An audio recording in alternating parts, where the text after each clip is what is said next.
What's up, Periscope peeps and movie friends? Welcome to like a movie Periscope. I haven't done one of these in a long time. What's up, Alicia? Or Elisa, I should say. What's up, Humberto? What's up, Small Axe 5? So we're going to talk movies. Also have an update kind of on your movie friend and what's going on here. Because it's been a while since I've hopped on to Periscope. What's up, grandfather? Technically father for me. So I wanted to talk a little bit about some of the movies that have come out recently. What's up, Jason? But first, let's start with kind of an update on what's going on at your movie friend. Due to a lot of factors, I have made a decision. Hey, Jason, good to see you, man. I have made a decision to only review, officially on my YouTube channel, 2 movies every weekend. Based on some increase in workload in other areas of my life, the radio show, different things like that, and on my ability to keep up, it has become evident to me that unfortunately, I cannot review every single movie that comes out officially on my YouTube channel. Here's what I plan to do. I plan to do 2 every weekend to pick, like for instance, this weekend, I'll be doing The Finest Hours, and thanks for inviting people. Small Axe, appreciate that. What's up, Ultron? So this weekend I'll be doing, thanks for the hearts too, guys. I will be doing Kung Fu Panda 3 and The Finest Hours. So I'll pick those 2 movies to officially review, and then what I will do is I will do a Periscope. I'm planning on every Monday afternoon, kind of like this, where I talk about any other movies that came out that I saw. I'm still going to see everything. I'm still going to talk about everything. Just some of it will be here on Periscope as opposed to official full 5 Things to Know reviews like I've been doing on YouTube. Yeah, I feel the loss for me in that too, because I took a lot of pride in reviewing every single movie that way, but honestly the investment of time that I've been spending doing that is not worth the remuneration, so to speak, that's coming back this way. And that's not to say anything about needing to make more money doing it or anything like that. I do it because I love it. I make hardly anything on my YouTube reviews. I mean, I just crossed 800 subscribers, so we're heading up towards 1,000. Spread the word. And maybe someday I'll be able to do more again. I don't know. But for the time being, I'm going to choose 2 movies a weekend and give those the full 5 Things treatment on YouTube, and then do Periscope for the others. I may put these Periscopes up on YouTube. I haven't decided yet, so that may be part of what happens if it doesn't take me a lot of time to transfer them. Do we get a GOT on the 2 movies? Vote on the 2 movies. I've thought about that. Yeah, I'm sure it is cold in Michigan. It's actually, I can't say it's cold here as opposed to Michigan. It's fairly warm here. Yeah, I thought about putting a poll up on Twitter. Twitter makes it really easy to throw a poll up, so with the movies that are coming out the weekend. I will only do that, though, if it's a legitimate poll. If I know the movies that I want to do for the channel, I'm going to do those. Quit bragging, Jason. We all know it's warm in Texas. So that's just honesty from me to you. If I feel like for instance, this weekend, I know The Finest Hours and Kung Fu Panda 3 are the 2 that I want to do. There are several others coming out. If it was like, oh, I know I'm doing The Finest Hours, but there's also these other 4 movies, I'm not sure which other one to do, then yes, I'll put like a poll up on Twitter and do it that way. But I do want to maintain control of that choice. It has become a scope to brag on how warm it is where you are. Thank you, grandfather, for letting us know that it is in the 70s in Florida. I'm sure near the equator it's even warmer. So that's kind of the update. If you have any questions, let me know. I may even post this up on YouTube so people can see it, probably with some sort of thing before it that says this is an uncut Periscope. It is longer than the usual video. It goes on bunny trails like videos don't often do. It is unedited, just so people know what to expect when they click on it, because you know how Periscopes are. They're much freer and looser. But I love doing them and I love hanging out with you guys. So if you have any questions, throw them my way, and I will answer those here. So here are the 7 movies I haven't put an official review up, and if you want to talk about any of them further in depth, let me know. In fact, I'll take a vote from you guys on which one you want to hear about first. The Boy, which is the horror movie about it's not a puppet, it's a doll, like the boy doll that the woman babysits. Room, which is nominated for an Oscar, which I haven't done an official full review out, but it is releasing wider. The Forrest, which is the movie about the suicide forest, I believe in Japan, and 13, not a documentary or anything. It's about like a horror movie about kind of that. 13 Hours in Benghazi, which is the Michael Bay war flick about the true story of the attack on some Americans in Benghazi and 6 men who protected them. Ride Along 2, which is the sequel to Ride Along 1. The Masked Saint, which is a faith-based film about pastor turned wrestler. And Norm of the North, which is the animated film about the polar bear Norm and how he tries to save the North Pole. So those are the 7 movies that I haven't done an official review on. If you have a vote on Periscope, go ahead and throw it up there. Otherwise, I'm just going to start where I want to start, which is with 13 Hours of Benghazi. We'll get to Ride Along. We'll do it first. Jason put his vote up there. We'll talk about Ride Along 2 first. Yay or nay? I'm going to go with nay. We'll get to 13 Hours next. I'm going to go with nay on Ride Along 2, other than if you really enjoyed the first Ride Along. If you really enjoyed it, here's what I have to say. Ice Cube and his name is slipping my mind. They have great chemistry. They really do. Kevin Hart, right? Yeah.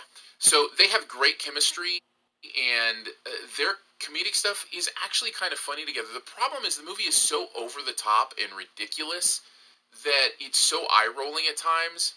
There's a moment where, and it's in the trailer, so I'll mention it, where he gets caught in a ceiling fan, and thrown against a wall. Okay, first of all, I don't care how small you are. You get hit by a ceiling fan, either it bruises you and maybe cuts you a little bit, or the fan breaks, but it doesn't throw you against a wall. That's the kind of stuff I'm talking about. It's too ridiculous to even buy into the humor. It's a lot of pratfalls, a lot of that kind of stuff.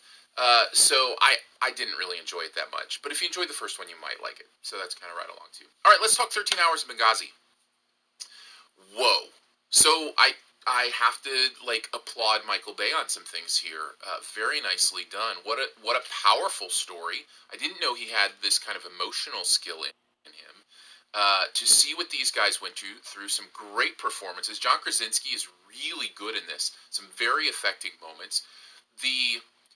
What they're doing here is complicated too, and Michael Bay is known for big explosions and kind of painting with a broad brush instead of kind of doing the detail work. Here he does some detail work, and he has to, because 13 Hours is one of those movies that you have to understand what is going on. I think that's the best thing about the movie, is that somehow you're not really confused about the mechanics of what is going on in this. Yeah, cool, Jason. Take off, man. Get to what you need to do. The replay will be up for 24 hours, and I think I will probably put this on YouTube. So if you want to sit through it on YouTube as well, we'll do that. So he does the detail work in a way that I wasn't confused during this movie, and that's important because there's a lot going on. There are some moments where they go to a map and they're like, well, they're here, and they need to get to here, and it does feel very expositional. But it's necessary, and it's not so out of place that it feels forced. It feels necessary, and it's good to have, if that makes sense. So the fact that you're not confused is a really good thing here, and I think adds to what's going on as far as understanding this and understanding the movie itself. I should also say it's very, very authentic. I would think to who these men were, how they would act, the language they would use, if you're wondering about that. Thanks for the hearts, by the way. I appreciate those. And also, the injuries they sustain are graphic at times. It is rated R for a reason. And there were some moments, I saw it with my wife, there were some moments where she couldn't look at the screen. Like, she just could not take the level of trauma that they portrayed honestly on the screen. I think that stuff's valuable. I think it's important because I think to sugarcoat it takes away from the true sacrifice of what goes on in those very real situations, and I think that's honoring to them and what they went through to portray it with that type of authenticity. Overall, it was good. It was really good. I was really impressed. Probably in the B range, B plus, somewhere in that range for me. It's hard with a movie like that to say I had a good time because you don't. It's not a good time to see, but it is honoring to see these men and what they did. And I don't presume the movie seemed very level to me too, very balanced, in a way that it didn't. I mean, it was very red, white, and blue, which is fine. I get that, but it wasn't. What's the word? Jingoistic, is that the word? Where it's so culturally centered that it diminishes other cultures. I felt like it gave balance to that culture in a way to, you know, to know that those are human beings who are making awful choices about how they want to defend their, not even defend, but enact their religious views, but human beings nonetheless. So I thought that was good, and appreciated. So well done. Yeah, I'd say B plus, somewhere in that range. Okay, we've got, unless you have any more questions about either 13 Hours or Ride Along 2, we've still got The Boy, The Forrest, The Masked Saint, and Norm of the North, and Room that we haven't talked about. Feel free to comment. Let me know if you want to hear about one. I'm going to go to Room next because it's nominated for an Oscar, and you might want to know about that. What's up, Trumpet Flower? Thanks for joining in. We're talking movies and stuff, so if you have any questions about any of the movies I listed in the description of this video, let me know. Room is a fabulous movie. I believe I gave it an A or an A minus. All right, Elisa will go to Norm of the North next, but let me finish with thoughts on Room here first. Very great, really good performances. The kid in this, Jacob Tremblay, won a Critics' Choice Award for Best Young Actor, gave the most adorable speech. I would highly recommend you check that out. He deserves it. He was incredible in this. Brie Larson is amazing in this. She also won an award for her performance. Very intense, and especially dealing with the subject matter of kidnapping, does a great job of making you feel that. And, boy, not only feel the physicality of that, but to feel the psychological impact of both the kidnapping and the possible escape. What that means when you've been in this situation. How do you adjust? That's what the movie is about. Both for this woman and also for this boy who never knew the real world before escape. So very intense stuff, and I would highly recommend it. Again, content-wise, portrays it very real. So again, rated R for a reason. All right, on to Norm of the North. Elisa, since you requested it. Animated film. Norm is the polar bear. He's trying to save the North Pole, and he has a couple buddies, one human, and then, of course, the animals that are going to help him out and also give a little comedic relief. This is every animated, I should say, poorly structured animated movie that you've ever seen. At best, it's going to entertain your kids for a little while. I don't think you're going to have a great time with it.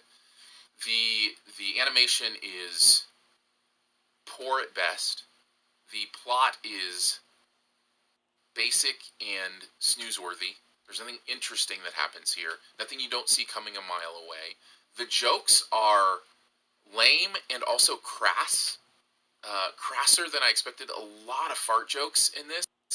Maybe one or two, and if they're done cleverly or interestingly, I don't know what that looks or sounds like. I'm just saying, in this, they were just really crass and lame. They weren't even funny, and not much was in this movie. And so you add that to the poor animation, the poor story. It's just not. It's not fun for parents. The kids may have a good time for a little bit, but Norm of the North for me, probably somewhere in the C minus D plus range, if I were to do an official review. By the way, if you're tuning in late to this, make sure you watch the replay or go to YouTube to check out the update, the Your Movie Friend update at the beginning on how I'm going to be doing movie reviews from here on out. That just leaves The Forrest, The Boy, and The Masked Saint. I guess I'll do The Forrest and The Boy next, both horror movies. One better than I expected, one about what I expected. The Forest was about what I expected. This is about the woman who tries to find her sister in this Japanese suicide forest. I think it's Japan. It could be a different country. And so she goes after her into this forest and kind of what happens there. It is nonsensical in a lot of ways.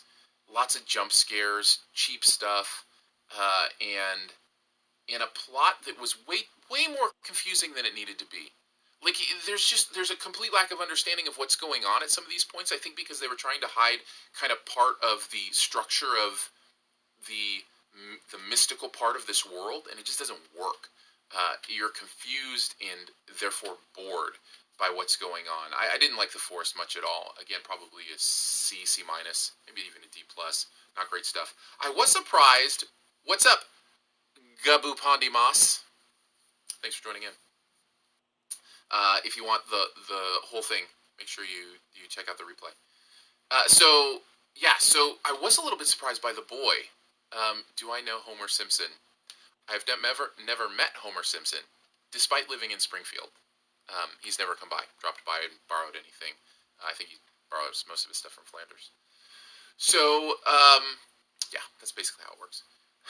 So, anyways, The Boy surprised me a little bit. This is the one with the doll, and it's a horror movie, and this woman goes and watches this doll. What surprised me about this movie, Humberto, I ended up giving 13 hours. I think I said a B plus is probably where I would land on that.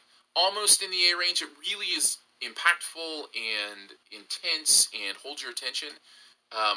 It is a little basic in parts, and it does kind of stretch out those expositional parts a little bit much for me, but the performances are great and bring the grade up quite a bit.